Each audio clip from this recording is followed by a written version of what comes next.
Welcome to the C.L.I.M.B. This is a show dedicated to helping singers, songwriters, and indie artists like you create real leverage in the music business. What is leverage? It's a strategic advantage. It's the power to act effectively. It means that you're coming to the table with something that they really, really need and that they know they need, not potential, because they've seen it, they know it works, and they want it from you. That's how you're going to get that publishing deal. That's how you're going to get that record deal, that manager, those better musicians in your band. It's going to mean leverage. That's what you need to succeed in the new music business. Nobody's developing. No big labels are developing artists anymore. Daredevil is, but the big labels aren't. They're buying small businesses, and that's why we called it the C.L.I.M.B. C.L.I.M.B. Creating leverage in the music business. And the brilliant man that came up with that is my good friend and co-host, Mr. Brent Baxter. Brent's an award-winning hit songwriter with cuts by Alan Jackson, Randy Travis, Lady Antebellum, Joe Nichols, and more. And what I love about Brent is he helps songwriters like you turn pro by revealing how you write like a pro, do business like a pro, and then he, multiple times over the course of a year, he'll connect you with the industry pros, then give you the at-bat to see how you're looking in there. How are you competing? Are you ready to go? Sometimes you are. Sometimes you got a little more work to do. But you can find Brent real easy at songwritingpro.com. Once again, that's songwritingpro.com. And I would like to introduce you to my co-host, Johnny Dwinell. Johnny owns Daredevil Production. They help you find your sound, and they help you grow your audience so you can become the artist that everybody loves, so you can get paid. Daredevil has worked with multi-platinum artists like Colin Ray, Tracy Lawrence, Ty Herndon, and Andy Griggs, just to name a few. You can find Johnny at daredevilproduction.com. That's production, singular, no S, and there is no S because there's no other Johnny D. What's going on, brother? Woo! Your title has me intrigued today. I know the title of today's podcast is Your Life and Your Artist Career is Just Like Skiing. I suck at it? Well, do you suck at skiing? No. Anyway, we're going to get to that in a second. But first, let's take care of a little business. We are, the C.L.I.M.B. podcast is proud to partner with disc makers who have been supporting indie musicians before indie music was even a thing. When you guys are ready to make CDs, DVDs, print up some vinyl, distribute your music and videos with customized USBs, www.discmakers.com. That's D-I-S-C makers. Discmakers.com is the only place you need to go. That's right. And while you're there, why don't you go ahead and click on the Guides and Resources tab and download some of the excellent free guides. They've just revised and expanded their home studio handbook, which has a ton of great advice and information for both newbies and studio veterans. You can find them online at discmakers.com. That's D-I-S-C makers.com, or give them a call at 800-468-9353. That's 800-468-9353. All right. And hey, guys, real quick, join the C.L.I.M.B. community if you haven't done so on Facebook. Man, there's a lot going on there. There is. People chatting, chitty-chatting, helping each other. Hey, I got a question. This is what we did that worked. This is what we did that didn't work. Getting good ideas going back and forth on songs, on marketing, on everything you need to be, to move the needle on your career as an indie artist or an unsigned, without a publishing deal kind of songwriter person. And we're sharing information in there that we don't cover in the pieces of news items that are interesting, that are relevant, that kind of stuff. We share that stuff in there too. So if you want extra content, that's a great place. That's right. We're always thinking about you. We're always thinking about you. So ask to join, guys. We let everybody in who asked to join, and just be good boys and girls. This is not where your audience is going to be. Like, this is where your peers are going to be. So this is where your team is. This is where your team is, right? So don't try to sell us on everything. Exactly. Hey, subscribe to the podcast so it automatically comes into your smartphone every Tuesday for the full shows, every Friday for the minisodes. The best compliment you could give us would be to share it. If you're getting benefit out of this, tell somebody. Say, hey, man, you got to listen to this. Handpick a couple episodes, and I promise you're going to get into it, because that means if it's working for you, it's going to work for them. That's a referral. It's 100% true if it comes from you. It's 50% true if it comes from us, right? And then finally, leave a rating and review, 5-star rating if you can handle it, and let the people know who are thinking about diving in that we're legit, so that they know it's for real. So with that, let's get into it. Let's get into it, and then we'll do a little review here. Yeah. Oh, we have a review. Let's do that review first. Okay, let's go ahead and do that review. Okay, so this is a tasty 5-star review from ASDF 654. Now let me cover the other eye. See if I can read it off the next line to the eye doctor. No, Okay. I just felt like an eye doctor. ASDF 654. By the way, I loved you in Star Wars when you played that droid. It just sounds like quick, ASDF 654. Caught in the tractor beam. Okay, so title is Love It. I recently got back from NSAI meeting in Nashville that Brent was speaking at. He referred me and everyone else to listen to his podcast. I'm working for us, Johnny. And I'm glad I did. Brent thinks outside the box and gives you different ways of going about the art of songwriting. He's truly an awesome guy and an amazing songwriter. It's really kind of awkward when these fall that I read it. We should have looked ahead. This was just next in line. That's really weird. Anyway, thank you, ASDF 654, and I hope it goes well against the battle for the universe against the dark side and dark fate. That's right. I don't know. Tell R2 I said hi. Oh my God. Okay, what do we got? I'm weird. Well, let's get into it. Your career is just like skiing, and here's the key, guys. The goal in skiing. What's the goal in skiing? For me, it's stand up and don't die. Okay, that's one. And I think a lot of artists probably feel that way, right? Yeah. But the goal really isn't to get to the bottom of the hill. The goal is to get a bunch of good runs in before the sun sets, right? That's deep, Johnny. And the reason I'm bringing that up is because this is more a marketing focused. Obviously, it's my episode. That's where we head on this. Exactly. But you know what? Like, every single day, we fail here at Daredevil Production. You know, that's encouraging. That successful video that I've talked about with my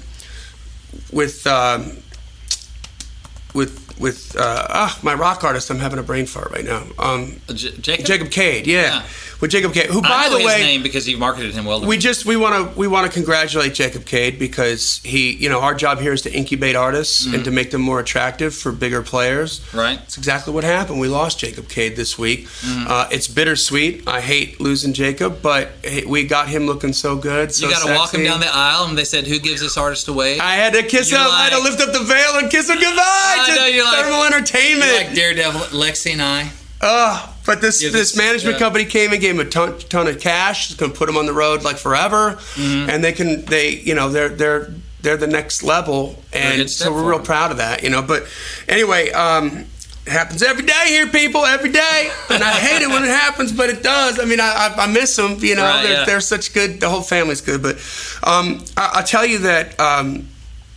With that one video that we did that was really successful, where we talked about previous episodes, where we spent $200 on Facebook and got 400 people to show up for this kid, where he's a ghost in the town in Scottsdale, Arizona. He's from Denver. 400 people showed up early at a show to see him play. $200 with the merch, which offset the ad buy. I mean, how many people can't get 400 people in their hometown to show up? Right? And this is like people cold. These are cold contacts. And we got them fired up. Well, I tried 5 different iterations of that video, which means I failed 4 times before I found one that caught on. Right. And spent a little bit of money on the Facebook advertising, $20. I'm like, this one isn't catching on. No. And all of a sudden, ooh, okay, this is working. And then we dumped all the money that I had in the budget into the ad buy, and that was the result. But it took many runs down that ski hill. Right, before we kind of figured out and got our groove, right? Yeah. And like skiing, not for nothing, if you've ever tried to ski, it's really, really difficult to avoid your goal of not falling down and dying, okay, is a real goal on your first day. Don't fall off the Alp. That's right. Yeah. But you don't do one day of skiing and then go back a few months later and do another day of skiing and then come back a few months later and do another day of skiing and really move the needle. Right, yeah. But if you do like 3 days in a row, right? The hardest day is that first day trying to get down because it's so brutal, right? It takes you all damn day. You're exhausted, you're frustrated, you feel like a loser because everybody else is blowing by you. You've almost gotten killed 7 times by people because you fell in front of them, and you almost killed 20 people because you don't know what you're doing. But then the next day, you get down in like 20% of the time, and then it's like, oh, and then by the 3rd day, it's the most enjoyable thing you've ever had. Well, marketing is the same way, guys, okay? And you have to remember that there's no overnight successes ever. That's a myth, but that's just the way it's served up to us because the way they come into our awareness. I'm going to blow your mind with some overnight successes that you think were overnight. All right. Twitter. Twitter was out for 2 years. Nobody used it. It was like tumbleweed, man. Like, you know. Yeah. Nobody cared, and they were tweaking and tweaking and tweaking, and finally they locked it into where it did what it was supposed to do, and then it took off, right? And Twitter's huge now, right? Yeah. It's one of the major platforms we use. How about this? Bread, sliced bread. Well, that's a thing. That's a thing, right? Sliced bread. So, that took a while to catch on. Here's the thing. This is such a perfect parallel to indie artists, right? Because the inventor of sliced... A lot of loafers? Yeah, but the end cut. No, I don't... No. The inventor of sliced bread focused on the patent, just kept focusing on the patent, just kept trying to get the art right. Yeah, the product, the this is what I'm doing. And if he's just focusing on the product, what's he not doing? Marketing. That's right. So sliced bread was available for 15 years, and nobody knew about it. Now, how many times have you heard, that's the greatest thing since sliced bread? Yeah. What were they saying before? That's a great... I bet sliced bread showed up, and they're like, that's the greatest thing since the cotton gin. The cotton gin, right. Right. But, man, for... The horseless carriage. Sliced bread was available for 15 years. Nobody knew about it. Nobody bought it. It was a complete and utter failure until Wonder Bread marketed sliced bread. You know? It's not about the art. It's about... People got to talk about it. Yeah. People got to talk about the art. It's not about the art. It's if people are talking about it, then you're going to start to... You're getting into the mind of the consumer, right? Sliced bread was still the greatest thing since sliced bread before anyone knew about it. That's right. For like 15 years. That's right. It was just as awesome. We were talking about the printing press, right? The printing press came out at a time. The guy who invented the printing press invented it in Europe at a time where 98% of Europe was illiterate. I'm about trying to sell a hamburger at a vegan community. Yeah, nobody cared, you know, and it wasn't until Gutenberg. Yeah, the Gutenberg Bible. Put out the Bibles and then all of a sudden, now those presses still to this day are a name brand. I mean, that's like a $5 million printing press, wow. I'm pretty sure. Like these posters for the Idols were ran off on a Gutenberg, like crazy. That's crazy, I didn't know that. Yeah. So you guys, you have to keep trying it. You have to keep doing it. You have to keep cooking up different ideas and find out what works and have some fun doing that, you know. The people who can spread ideas, regardless of what those ideas are the ones that win. Mm-hmm. Okay, and there's a lot of. I mean, that's the difference between Wonder Bread and the guy that invented sliced bread, right? Wonder Bread spread the idea. Yeah. Okay, that's the difference between Guns N' Roses record when it first came out and MTV when they finally got it on there. Mm-hmm. The art was there. Yeah. Nobody knew about it. The record was the same, and nothing changed after MTV put it out. That's right. Same record, but now people know about it. That's right. And so how are you going to get people talking about your art? This is and take many runs down that hill to figure it out. But go from that perspective as opposed to everybody should like my art. Mm-hmm. Okay, if the art is good and the art is solid, and it's competitive, okay, then what you're not doing is getting people to talk about it. So if the art is good and the art is competitive, and you make some more art, you're still not getting people to talk about it. New people. Yeah. Right. So it's not helping you, you know. So there's a couple things I want to talk about. I was getting some testimonies recently on consultations that I'm going to use, right? And man, this one guy I remember did a consultation with me, and the project was crazy. It was like 48 hours. It was a 48-hour long concept record. Okay. That this dude made about his friend who I think was like going crazy. So, but the record, like it's a box set of multiple CDs, but 48 hours. It's 48 hours of music, and it's one concept record.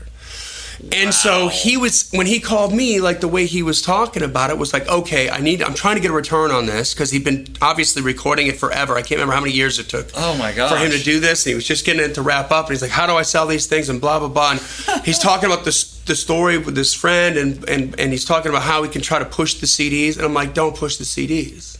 Yeah. And he was like, what? And I've got 8. Yeah, dude. No, and he did. Like he's like, dude, I got my living room I got the I got them back. Like, I got to sell these. You don't understand. I'm like, no. Nobody's going to buy the CD. They don't care about the CD, right? He had 48 hours worth of music. Yeah, on the dude, box set. it's crazy. And I haven't heard it, but it's like, this guy knows what he's doing. It's like, he's a pro musician. Oh, okay. But I mean, this was wild, right? And Yeah, I said, focus on the story. Yeah, they don't buy the music, they buy the story, right? Right. So what's the story? Like, first of all, the number one story is like, is that a record of some kind? Like, call Guinness Book of World Records. What's the longest concept record ever made? Yeah. Because I'll bet you 48 hours would beat it. Yeah, because how long have people even had the capacity to put out a product that's that long? Exactly. So if you could do that, I mean, get a Guinness Book of World Records thing. That's something. I mean, that's press, right? Mm-hmm. I said, start talking to the press, try to get a PR agent, spend some money on a PR agent, say, hey, this is news. Like, how can we spin it? Like, who would want to hear this? Like, blah, blah, blah. But what am I trying to do? I'm trying to get people to talk about the project. Right. Because Tell if they a start story. talking about it, It's not a story that somebody put out a record. That's not a story. right. It's like dog bites man. That's not a story. Man bites dog. That's a story. Yeah, that's right. Right? That's right. Yeah. So literally, this was like probably 6 months ago or whatever. I just emailed this guy randomly. I'm like, hey, just getting an update. What's going on? Like, did you Still listen to the mix? did the needle move? Yeah. Yeah. No, dude. He's like, dude. You know what reminded me was he was sending me press from.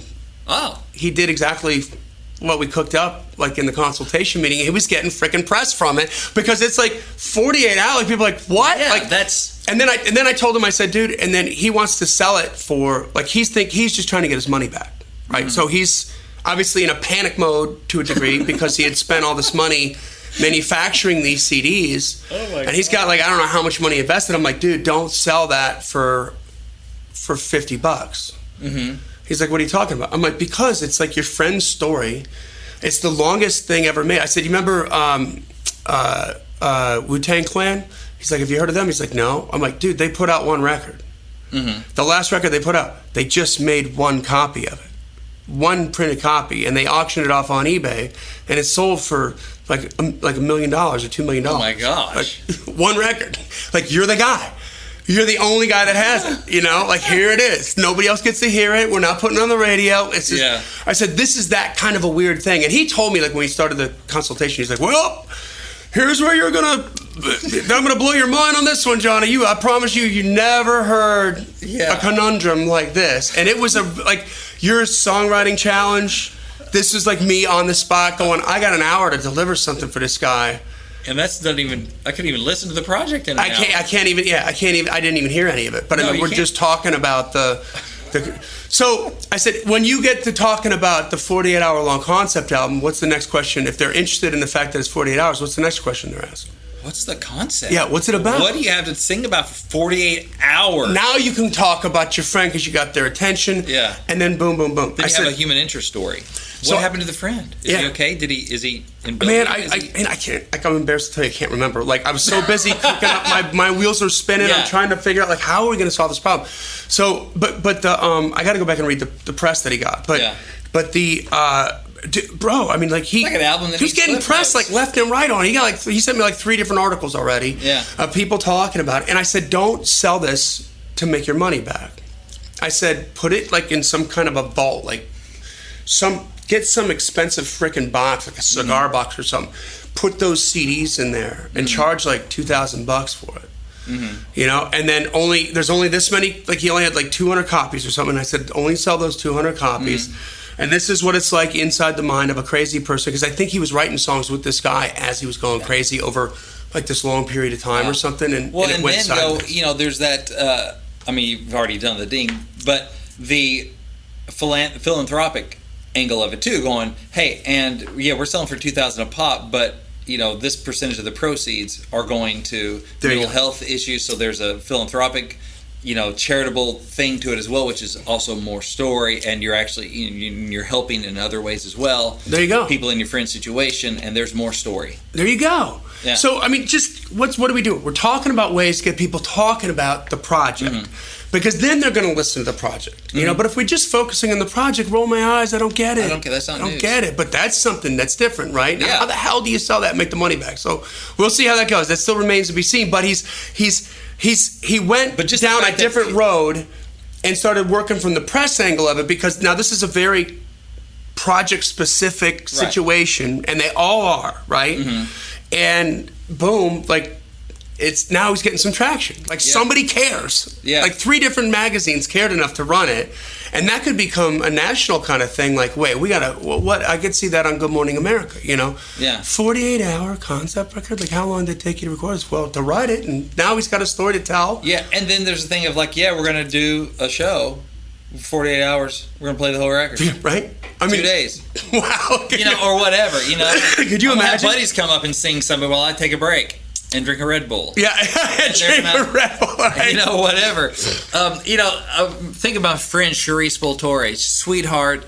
She's a fellow Archie like I am. I met her at NSAI, and now she is running Global Songwriters Connection. So she's a buddy of mine, and we're talking about ways to get people talking about your show. She's like, you know what, and this piece of advice she gave me, which is not relevant to me because I don't play out, but I try to pass it along when I can. I thought it was a good idea. It was, you know, if you're an artist, indie artist, you go to play somebody's hometown, or you go play a show in a town, work up the charitable angle of it as well. Go, there's a percentage of the proceeds going to, you know, of the ticket sales or whatever, I'm going to donate to the local high school music program. Yeah. Because they're hurting for money, and then you can go and, you know, so you show up and you got the check, and the band teacher shows up at the show, and you give them the check, and so the band teacher and the band's going to show up to your show, and you get the picture. That's local news. And it's local news. Yep. You're in the newspaper. It's charitable. Let's get people another reason to talk about you coming and playing this thing, because there's a charitable thing to it as well. Right. It's another reason for them to talk about it versus you're just coming down doing a show just like everybody does. But you get it, like, I'm going to come in and I'm going to talk to the band. And I want to present the picture, and just that kind of stuff. And the people are talking about it. Right. You know, I mean, that's the deal. In Kid Gypsy, we had that. Like, our manager Barbara, that we interviewed a few episodes ago, had us do that. We had this teacher that was a fan of the band, and she was just telling me one night, like, you know, why don't you guys? What are you doing to give back? And I'm like, what are we going to do to give back? You know, we're like a long-haired rock band. Yeah. That's broke. You know what I mean? Yeah. And she's like, well, you could come in and talk about talk about you know, how hard you guys are working, what the reality is, and she was heading up this school within a school thing that was like this new kind of educational thing they were testing down in Florida, and we went and did that. Well, first thing our manager did was call the paper. Yeah. And they knew we were coming. It was like we were the Beatles in that high school. Like, seriously, like, they just started, like, the girls went bananas, and they had to, like, rush us into this room and stuff, because I thought we were gonna get attacked. Like, they came at us. You know, I was like, oh my god. But we sang some stuff, got all over the press. People were talking about the band. You know, that's the kind of stuff we're talking about. Another quick little story. So Amanda Cooksey is a former intern of mine and a friend of mine, and she just wrote this killer song about the girl in the mirror. And the lyrics are she's kind of coming into her own as a songwriter, and she is a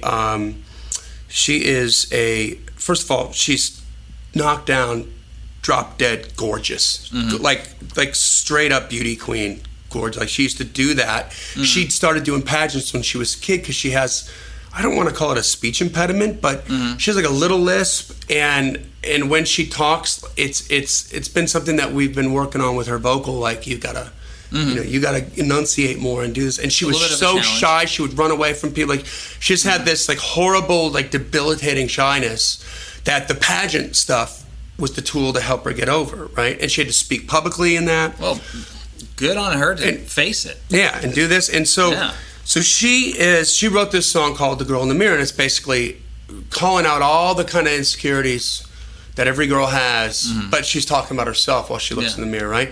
Really good song, man. And she asked me over the other night, like, would you come over and just man the Pro Tools rig for me while I'm doing this video thing? And it's just her and this guy playing acoustic guitar, and she's going to try to promote it on Facebook. And so then she's like, yeah, and she's kind of thinking along this, I'm just going to put this song out there and hope that the message does the trick. I'm like, the message is good, okay, but how are we going to get people talking about it? Yeah. And I said, and people, I mean, they're going to look at you, and I don't know if they're going to buy that. Right. Everybody thinks she has it all. Right, so they want to, So I said, you know what we do? So again, here it is. This is like another kind of consulting thing. This is like, it's like me on the spot, like the live stuff, like for you for the song title challenge. It's like marketing challenge. Song marketing challenge. Song marketing challenge. Yeah. I said, here's what you do.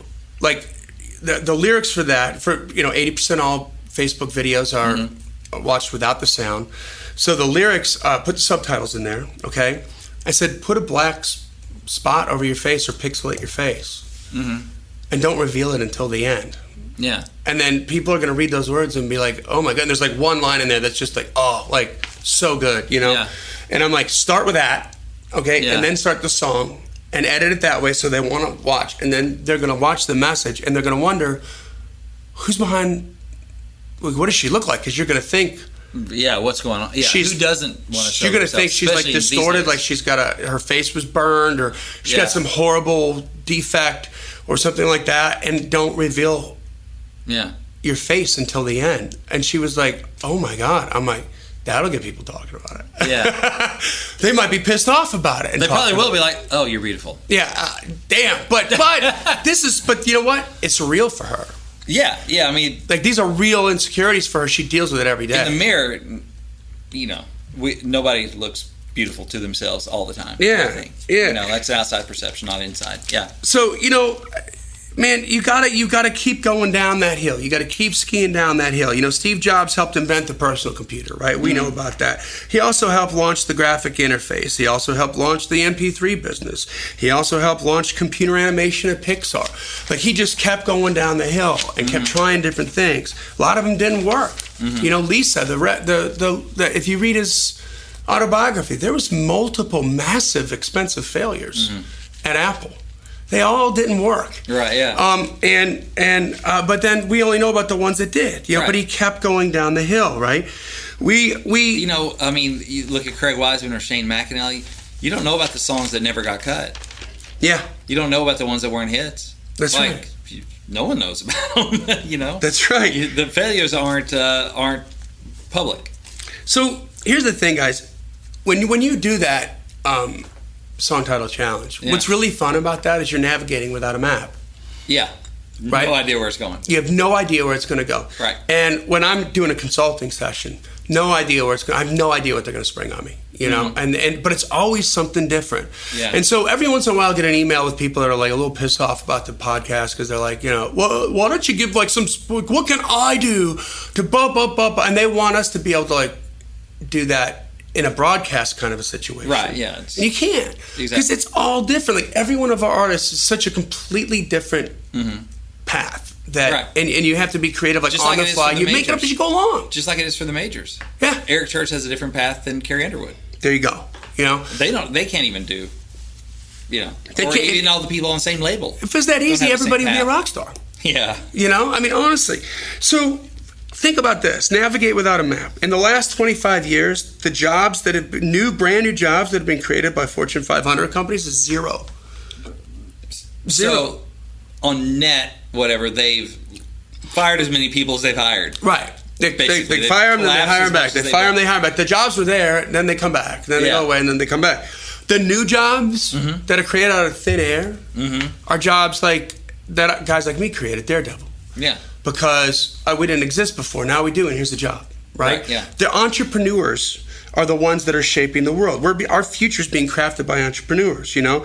So stop looking for a rule book. You have to do the hard work of being original, and you have the difficult work of navigating without a map, but continue going down that hill, and you're going to find something that works. Get people talking about you. How can you get people talking about you?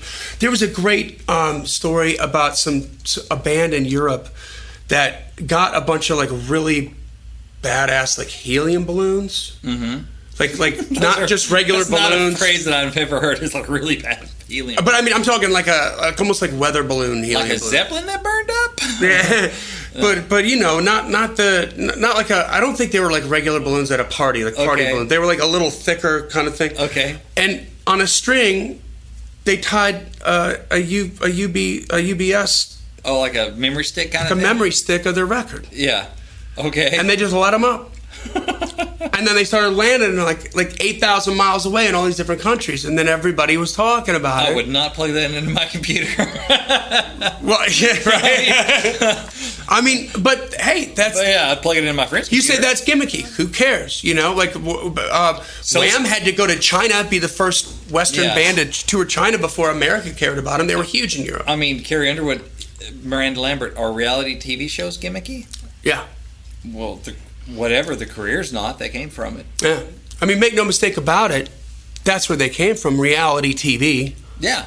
You know? And so now we're going to judge, like, oh, well, American Idol's different than Jersey Shore. It's still reality TV. Yeah, I mean, it's different. But but it's just as cheesy. I mean, the beginning of American Idol, all those horrible auditions, like, it's just as campy as freaking, it's just as shameless as... And you know what? That stuff's about story. Jersey Shore, yeah. I mean, I've talked to people that have been on those shows and different ones, not just, Idol or whatever, but it's like, it helps if you have a good story. Yeah. I'll tell you, okay, so one last story here. Rick Barker's a friend of mine. We're going to interview him coming up on the podcast. But he was Taylor Swift's manager for the first 2 records, I believe, and ended up he got out himself because it came down to like he was always away because she blew up. He did such a good job with her, exactly. and working in concert with the record label with BMG that basically he was either going to lose his family or lose Taylor, and he chose his family. I can applaud that. Yeah, and but we were hanging out the other day, and he tells me, we had a platinum record with her before we had a top 40 single. Really? Yeah. Does that blow your mind? Yeah, I'm curious to hear that story. So she goes and does. She does some work with Tom Jackson, who we've interviewed. Vocal coach, yeah. Live performance coach. Sorry, yeah. live performance guy. And one of Tom Jackson's claim to fame, among many, is that when he got done with Taylor, her merch sales went up 600%. Mm-hmm. So because of the label relationships, they were able to get on certain tours for like a limited amount of time. Okay, that doesn't mean you're guaranteed the rest of the tour, right? Yeah. So as a baby band, and at that time, let's be honest, Taylor, she wasn't going to win American Idol singing, Yeah. Okay, she's a lot better now than she was then at the vocal thing. But he's like, we were selling so much merch. We were selling $12,500 a night in merch. So when our Brad Paisley tour came up and we were done with the guarantee that they made, they extended it because they figured that we were putting butts in seats. Yeah, if you're selling that much, people are, yeah. And he's saying, I don't really think we were. I think we were just selling Brad's too because we knew what to do. She was like, hey, if you want to get to know me, I'd love to get to know you. I'm going to be over there by the merch booth. Come over and say hello. We'll take a picture. And she was talking, and Rick Barker was saying, hey, if you want to sell 1 million records, you're going to have to meet 1 million people and shake 1 million hands. Yeah. And that's what we're going to do. And that's what they did. And man, the creative part of it, right? Like the on-the-fly thinking, the famous story, like the night that Taylor became a star was the CMAs. If you remember that. Her first record was out. The single was Tim McGraw. Yeah. And she had sold just enough records. Like when you get on these TV shows, guys, you got to have enough record sales to get on the TV. Yeah. Because it's all about selling commercials. The most famous people got to be there. Okay? Exactly. It's not there to make unknown people known. That's right. It's there. Yeah. No one's going to tune in to say, I wonder who I don't know. That's right. Exactly right. They're there to sell commercials. Yeah. So this situation, they get told that, hey, they met the minimum sales requirement. They're going to bring her in. Taylor's going to be able to, which is one of her big dreams, was to play on the CMAs with her band. And they get to the show, and the producer comes up to Rick and cuts her. She gets cut. And Rick's like, what? And Taylor's not there. Taylor's at the hotel. And he's like, what are you talking about? And she's like, yeah, we got enough performances. I don't need any more performances. And Rick's like, dude, what am I supposed to tell her? Like, you guys told her that's what she did. She did everything I told her to do. Yeah. And they're like, look, we're done. I'm out of performances. Sorry. She was the lowest one on the totem pole. Right. The least amount of sales to get on the show, but enough to get on the show. Sorry. And the last thing the producer said was, I don't need any more performances. What I'm looking for is a moment. And Rick's like, I got your moment. Just like that. Told him what he was going to do. And they're like, oh, okay. So he's got to go back and tell Taylor now, who's I got good news, I got bad 15, news. Right? I think she was 15 at the time. Hey, you're not going to play with your full band on the CMAs. What? And of course, she loses it. She's a young girl. And she's like, I did everything you told me to do. Then we came here because I did everything you told me to do. And they said that we were going to do this. And now you're saying that they're saying that they're not? Yeah. That's exactly what I'm saying. Freaking out. He's like, no, here's what we're going to do. Okay? You're going to sing Tim McGraw to Tim McGraw on TV. Okay? We're going to create a moment. and this is what you're going to do, and you're going to get it together. We're going to go put that gown on, and this is what they did. This is an audible. We're going to practice walking downstairs. For 5 hours. They brought a carbon, like a cutout of Tim McGraw, because they didn't ask for permission. They asked for forgiveness, by the way. And they put that carbon cutout in the front row where Tim McGraw was going to be sitting, on the very seat that he's going to be sitting. And she practiced singing that song and walking down the stairs in that long gown for 5 hours. And then that night, when the show went off, I think Miranda Lambert, for the 3rd year in a row, won Entertainer of the Year. Or Female Vocalist of the Year, something like that. And what was everybody talking about? Taylor Swift singing Tim McGraw to Tim McGraw. I remember it. I don't remember much about those, but I remember that walking down the stairs. That moment. It's like, and part of it just thinking, oh my gosh, this girl has to be freaking out. Right. It was compelling because she's like, that would be so scary because you're like, this 15-year-old girl. Yeah. And then, of course, her whole thing with the, oh my God, I'm such a big fan. Like, that's her. It fits right in with her brand, and who she is, and all that kind of stuff. So, man, guys, this is it. You got to be getting people to talk about it. Like, how do you get people to talk about it? Your music's not going to be enough. Find some other ways to get people to talk about it. That's what we're cooking up here on the consultations. So, listen, if you'd like a consultation, this is the kind of stuff that we can help move you ahead. We can give you instant results. Like, I'm about to play some testimonials here, some audio testimonials of people like saying, man, like within days, I saw I doubled my audience. I did this, I did that. So I'm moving units. All this great stuff is happening. I'm making enough money now that I can afford to come back for another consultation. It's paying for itself. This is real. Okay, all you got to do is info. Send me an email at info@daredevilproduction.com. Production is singular. There is no S. Once again, info@daredevilproduction.com, and put consultation in the subject line, and we'll connect a time and we'll schedule it today. Okay, so that's the end of our of another killer session here for the Climb. Join the Climb community, subscribe to the podcast, share it with a friend, and leave a 5-star rating and review, guys. Thanks to Disc Makers. Once again, we love you guys, and this podcast exists because we want you to win. So keep on climbing, and we'll see you at the top.